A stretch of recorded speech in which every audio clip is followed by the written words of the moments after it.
오늘부터는 하나님께서 피값으로 세우신 교회에 대한 그 내용을 한번 좀 나누려고 합니다. 하나님께서 원하시는 교회는, 하나님께서 마음 가운데 기뻐하시는 교회는 과연 어떤 교회인가라는 것을 깨닫고 우리 교회가 하나님 마음에 합한 교회가 되었으면 좋겠습니다. 첫 번째, 하나님 마음 가운데 합한 교회 가운데 어떤 교회가 하나님 마음에 합한 교회냐면 모이는 교회다라고 말씀하고 있습니다. 여러분들, 예수님의 제자들을 보면 어떠한 생각이 드세요? 저는 예수님의 제자들을 보면 청개구리 같다라는 생각이 들어요. 여러분들 아시는 것처럼 예수님의 제자라 그러면 예수님과 얼마나 많은 길을 함께 했겠습니까? 기적도 보고 늘 가까이에서 많은 말씀도 듣고 모든 것들을 다 함께 했던 제자들 아니었겠습니까? 그리고 십자가에 달리시기 전까지도 얼마나 많은 그 말씀을 하셨겠습니까? 그리고 앞으로 일어날 일도 제자들에게 말씀을 하셨습니다. 예수님께서 3번이나 십자가의 순환과 부활의 일이 일어날 것을 계속해서 제자들에게 말씀을 하세요. 근데 제자들은 뭐라고 이야기하는 줄 아십니까? 예수님께서 분명하게 제자들에게 이러한 일들이 일어날 것이다, 일어날 것이다, 일어날 것이다 라고 이야기하지만 제자들은 이렇게 대답을 합니다. 마태복음 16장 22절에 베드로가 당당하게 이야기해요. 베드로가 예수를 붙들고 항변하여 이르되 주여 그리 마옵소서, 이 일이 결코 주께 미치지 아니하리이다 라고 말합니다. 어떻게 보면 위로의 말 같아 보입니다. 베드로는 예수님께 말하죠. 예수님, 그러한 일은 절대로 일어나지 않습니다. 예수님께서 얼마나 많은 기적을 행했던 분인데 예수님께서 십자가에 달려 죽으신다고요? 말도 안 됩니다. 절대로 일어날 수 없습니다. 그럴 리는 없으니 걱정하지 마시기 바랍니다. 베드로가 당당하게 예수님께 말합니다. 그 말을 들은 예수님께서는 분명 우리 같았으면 이렇게 이야기하겠죠. 그래 베드로야, 너밖에 없구나. 나를 위로해 주는 사람은 너밖에 없어. 내 마음을 너무나 잘 헤아리는구나 라고 이야기해야겠죠. 그런데 예수님께서 베드로에게 단호하게 이러한 말씀을 하세요. 23절에 말씀합니다. 예수께서 돌이키시며 베드로에게 이르시되 사탄아 내 뒤로 물러가라 라고 말합니다. 예수님의 제자였음에도 불구하고 예수님은 그 제자에게 뭐라고 이야기해요? 사탄아 내 뒤로 물러가라 라고 말씀을 합니다. 분명히 예수님께서는 제자들에게 이러한 일이 일어날 것이다 라고 분명히 하나님의 일을 말씀을 했습니다. 하나님께서 계획해 놓으신 그 일을 제자들에게 다 이야기했음에도 불구하고 제자들은 믿지 않았어요. 믿지 않고 자신의 생각대로 그 일들을 판단합니다. 자신의 생각대로 나아가니 어떻게 돼요? 하나님의 그 일을 막게 되는 일이 발생하게 되죠. 하나님께서는 예수 그리스도께서 십자가를 지시고 부활하시고 너희들을 위해서 다시 부활하신 후 다시 승천하실 것이다 라는 것을 이야기하지만 제자들은 그런 일은 일어나지 않을 겁니다. 하나님의 일을 가로막는 발언을 합니다. 그 발언을 들은 예수님께서는 제자들일지라도 그들에게 사탄아라고 이야기합니다. 여러분들, 우리가 믿음 가운데 있다고 할지라도 하나님께서 허락하신 그 말씀을 우리가 원하는 대로 해석하고 내가 원하는 대로 그것을 변형시킨다면 예수님께서 여러분들에게 동일하게 말씀하실 겁니다. 그 믿음의 연수가 아무리 오래되어 있다 할지라도 내가 아무리 많은 예배를 드린다 할지라도 하나님의 그 말씀을 막는 생각과 행위를 한다면 예수님께서는 가차없이 우리에게도 동일하게 말씀하십니다. 사탄아 물러가라 라고 말씀합니다. 사랑하는 성도 여러분, 예수님의 이 단호한 말씀을 듣지 않는 여러분 되시기를 간절히 바랍니다. 그럼 어떻게 하면 되겠어요? 베드로가 했던 것 반대로 하면 되겠죠. 하나님께서 말씀하시면 예수님께서 말씀하시면 예수님 내가 믿습니다. 이렇게 고백할 수 있는 우리가 돼야 될 줄 믿습니다. 그렇게 예수님을 따르겠다고, 죽기까지 따르겠다고 장담했던 베드로와 제자들, 그런데 어땠어요? 예수님의 그 십자가의 현장 가운데 남아있던 사람은 한 명도 없었습니다.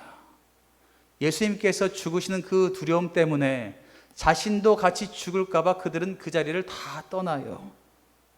예수님께서 나를 따라오너라 내가 너희를 사람을 낚는 어부가 되게 하겠다라고 말씀하셨음에도 불구하고 그때는 그들이 이야기했죠. 네, 예수님 제가 그렇게 하겠습니다 라고 따랐지만 막상 죽음의 그 문턱 가운데 놓이게 되니 다시 그들은 고기를 잡는 그 삶의 현장 가운데 돌아가게 됩니다. 하나님의 그 사명, 예수 그리스도의 그 말씀을 다 잊게 됩니다. 무엇 때문에요? 두려움 때문에. 내가 죽을 수 있겠구나, 내가 이제 죽겠구나라는 그 두려움으로 인하여서 자신에게 허락된 그 모든 사명을 잃어버리게 됩니다. 우리들도요, 그 두려움이 여러분들의 마음을 휘감지 않도록 꼭 지키시기를 바랍니다. 제일 방해하는 것이 두려움이에요. 내 마음 가운데 두려움이 아주 작은 것일지라도 들어오게 되면 그 두려움은요, 여러분들의 모든 삶을 휘감습니다. 그래서요, 하나님의 말씀이 들리지도 않아요. 하나님께 약속한 것이 생각나지도 않습니다. 그냥 그 두려움 가운데 사로잡혀서 아둥바둥 그것을 이겨내려고 살아가는 모습이 우리에게 나타나게 됩니다. 그럼 여러분들 두려움을 멀리 할 수 있도록 마음을 단단히 지키시기를 간절히 바랍니다. 그렇게 제자들이 죽을 때까지 예수님을 따르겠다라고 결단했지만 예수님을 버리고 다시 자신의 삶의 자리로 돌아가요. 고기를 잡는 그 자리 가운데 돌아갑니다. 예수님께서 부활하시고 어때요? 그 자리 가운데 다시 제자들을 찾아가십니다. 갈릴리로 직접 찾아오세요. 우리 주님은 그런 분이십니다. 여러분들이 어디 있든지 간에 주님은 찾아가세요. 여러분들이 어디에서 무엇을 하는지 간에 주님은 찾아가십니다. 그리고 여러분들을 부르십니다.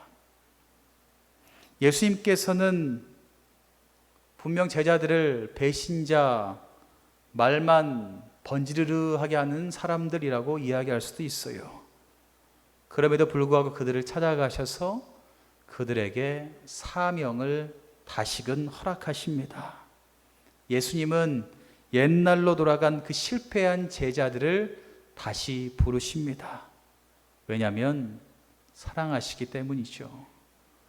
우리들도 실패할 수도 있어요. 넘어질 수도 있죠.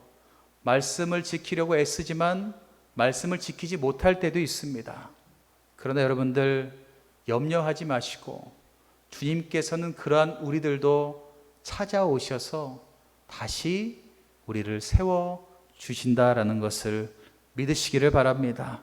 그러면서 예수님께서 그들에게 말씀하세요. 요한복음 21장 15절 말씀, 우리가 잘 아는 말씀이죠. 제 마지막에 내 어린 양을 먹이라 라고 말씀합니다. 다시금 그들을 주님께서 불러주십니다. 사랑하는 성도 여러분, 여기서 우리가 무엇을 깨달을 수가 있냐면 바로 예수 그리스도의 사랑을 우리는 느낄 수가 있습니다. 우리는 때로 주님을 배반할 때도 너무나 많이 있고 주님을 서운하게 할 때도 많이 있습니다.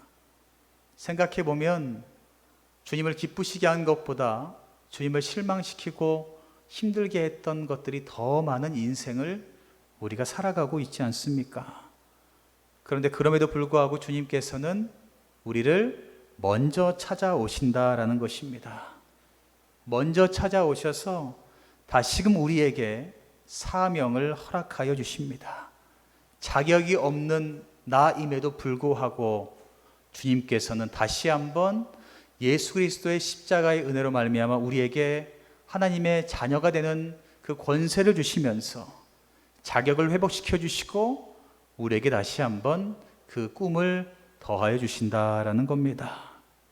여러분들에게도 주님께서 그러한 은혜를 더하여 주실 줄 믿습니다. 그렇게 자격이 없는 제자들을 찾아오시고 예수님께서 만나 주셨습니다. 만나 주시면서 예수님께서 하신 일이 있어요. 무엇을 하냐면 사도행전 1장 3절 말씀에 보면 이런 말씀을 하세요.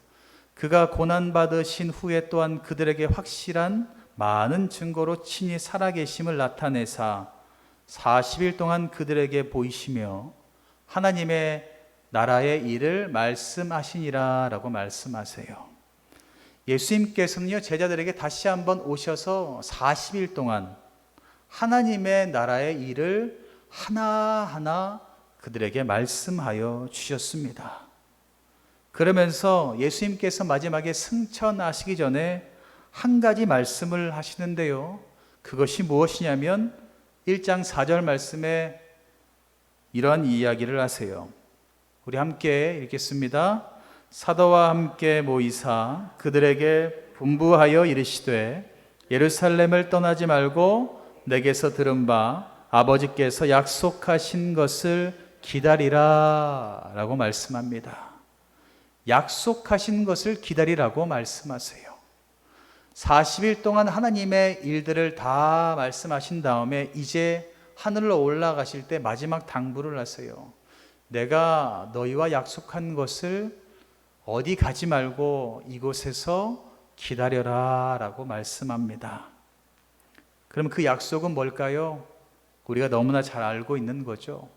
1장 5절 말씀에 요한은 물로 세례를 베풀었으나 너희는 몇 날이 못되어 성령으로 세례를 받으리라 라고 말씀합니다. 그 약속은 성령님께서 오셔서 성령으로 그 세례를 허락하여 주신다라는 것입니다. 정리하면 이래요. 예수님께서는 그 배신한 제자들을 다시 찾아오십니다. 그래서 40일 동안 하나님께서 일하시는 것들을 하나하나 설명하세요. 그리고 하나님의 일을 위해서 우리를 사용하신다라고 말씀합니다. 우리를 사용하시는데 우리가 그 일을 감당하기 위해서 필요한 것이 있는데 하나님과 우리 사이에, 예수님과 우리 사이에 약속한 것을 기다려야 된다라는 겁니다. 그 약속이 이루어져야지만 우리는 하나님의 일들을 감당할 수 있다라고 말씀하세요. 그 약속이 뭐라 말씀드렸어요? 성령님이 오셔서 우리에게 성령의 세례를 부어 주셔야지만 우리는 하나님의 일을 감당할 수 있게 된다라고 분명하게 제자들에게 말씀하고 있습니다. 여러분들, 약속은 누가 하는 거예요? 두 사람이 하는 거죠. 혼자 하는 것은 약속이 아닙니다. 혼자 하는 것은 다짐이죠. 그죠? 그러나 약속이 깨지는 이유가 뭐냐면 한 사람이 그 약속을 지키지 않기 때문에 약속이 깨지는 겁니다. 약속이 이루어지려면 약속한 양쪽 다 그 약속을 지키기 위해서 애써야 됩니다. 그러나 한쪽이 그 약속을 깨트리면 그 약속이 깨질 수도 있어요. 그러나 그 약속이 끝까지 유효할 수 있는 유일한 방법은 한 명이 끝까지 그 약속을 붙잡고 있어야 된다라는 겁니다. 주님께서는요, 분명히 우리에게 약속을 하십니다. 하나님의 일을 맡기시고 그 일을 감당하라고 우리와 약속을 하세요. 그러나 우리는 우리 힘과 능력으로 그 약속을 감당하려고 하니 힘들고 어려워서 약속을 깨트릴 때도 너무나 많이 있습니다. 그러나 주님은 그 약속을 잊지 않으시고 끝까지 붙잡으세요. 그리고 찾아오셔서 우리에게 다시 한번 약속해 주세요. 내가 너와 맺었던 약속 기억하지? 나는 끝까지 그 약속을 붙잡고 있었어. 다시 우리 그 약속을 좀 하자. 이번에는 내 힘과 내 능력이 아니라 성령님이 오실 때까지 조금 기다려야 돼. 그리고 성령님께서 임하시면 너희는 그 하나님의 일들을 감당할 수 있게 되고 너와 내가 맺은 그 약속을 온전히 지킬 수 있을 것이다 라고 예수님께서 말씀합니다. 그래서 제자들은 주님께서 약속하신 그 약속을 받기 위해서 무엇을 했어요? 모이기에 힘쓰도록 애썼습니다. 여러분들 하나님의 일을 감당하기를 원하십니까? 그러면 성령님을 받으셔야 됩니다. 성령 세례를 받으셔야 여러분들 하나님의 일들을 감당할 수 있어요. 성령 세례를 받지 못하고 하나님의 일을 감당하면 여러분들 지치십니다. 그리고 그것은 기쁨으로 할 수가 없어요. 일이 되고요. 너무나 하기 싫어요. 그러나 하나님께서 주시는 그 성령의 은혜를 말미암아 그 일을 감당하면 우리는 그 일을 감당할 수 있어요. 기쁨과 감사함으로 감당할 수 있습니다. 그래서 그 성령 세례를 받기 위해서 예수님께서 그들에게 명령하는 것은 모이기에 힘쓰라는 것이었어요. 다른 것에 시간을 할애하는 것이 아니라 하나님과의 약속하는 것이 있으면 모이기에 힘쓰라라고 분명히 말씀하고 있습니다.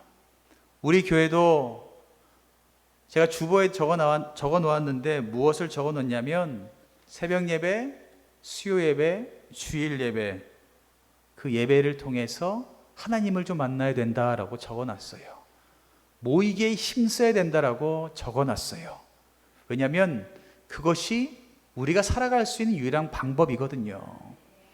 여러분들 건강해지기를 원하신다면, 물질의 복을 받기를 원하신다면, 형통의 은혜가 여러분들의 삶 가운데 임하기를 원하신다면 모이기에 힘쓰시기를 간절히 바랍니다. 모이지도 않으면서 구하지 마세요. 모이지도 않으면서 구해봤자 이루어지겠습니까? 우리 주님께서 분명하게 말씀하세요. 모이기에 힘써야 된다. 모이기에 힘써서 해야 될 것은 서로 웃고 떠들고 그렇게 하는 것이 아니라 1장 14절에 말씀하고 있습니다. 오로지 기도에 힘써라 라고 말씀합니다. 우리가 해야 될 것은요, 모이기에 힘쓰고 애써야 되고 그 자리에 모였다면 할 것은 하나밖에 없어요. 오로지. 예수님께서 분명하게 말씀하세요. 오로지라는 것은 이거 하나만 하라는 겁니다. 예배당 가운데 여러분들 모였다면 하나만 하세요. 기도하기에 힘쓰시기를 간절히 바랍니다. 예수님의 제자들이 이번에는 주님의 그 약속을 믿고 모였어요. 어디에 모였습니까? 다락방에 모이죠. 예수님께서 돌아가실 때에 그들은 두려워서 숨었죠. 그럼 예수님의 제자들이 왜 다락에 모였을까요? 두려워서 숨기 위해서? 그것이 아니라 조용하게 기도하기 위해서 그 다락방에 모였습니다. 철저하게 세상을 바라보지 않고 세상을 의지하지 않고 세상의 소리 듣지 않고 철저하게 기도하기 위해서 다락방에 모였다라는 것입니다. 여러분들 우리 교회가 어때요? 저는 우리 교회보다 기도하기 좋은 곳은 없다라고 생각해요. 시내에 있으면 차 소리 들리고 사람 소리 들리고 얼마나 많이 시끄럽습니까? 그러나 여러분들 주중에 한번 낮에 와보세요. 아무 소리 안 들려요. 예배당이 들어오면 정말 아무 소리 안 들리고 고요하거든요. 왜요? 기도하려고 주님께서 이곳에 우리 교회를 세워주셨기 때문입니다. 우리들도요, 모이기에 힘써야 되고 모였다면 철저하게 오로지 기도하는데 최선을 다하는 우리가 되어야 될 줄 믿습니다. 그렇게 기도할 때 우리에게 약속하신 성령의 충만한 은혜를 우리에게 더하여 주신다라는 것입니다. 그들이 기도했던 것은 다른 것이 아니었어요. 마음이 같이 하게 되는 기도를 했습니다. 마음이 하나가 되는 기도를 했다라는 것입니다. 여러분들 성령의 충만한 은혜가 임하면 여러분들 동일한 마음을 품게 돼요.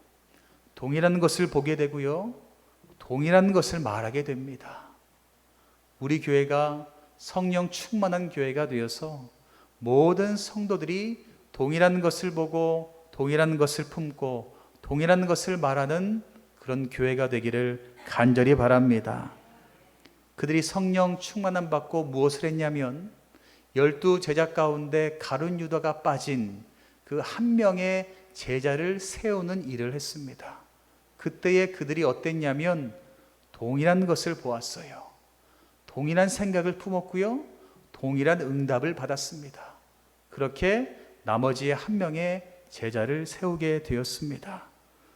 사랑하는 성도 여러분, 제자들의 모습을 보면서 믿는 자로서 첫 번째 해야 될 것은 모이는 겁니다. 모이는 것만 잘해도 반은 되는 것 같아요. 요즘에 예배 나오라고 제가 얼마나 많이 카톡하고 전화하는지 모르시죠? 받고도 안 나오는 분들 수두룩하고, 받고 좀 찔려서 나오는 분들도 있고 막 그래요.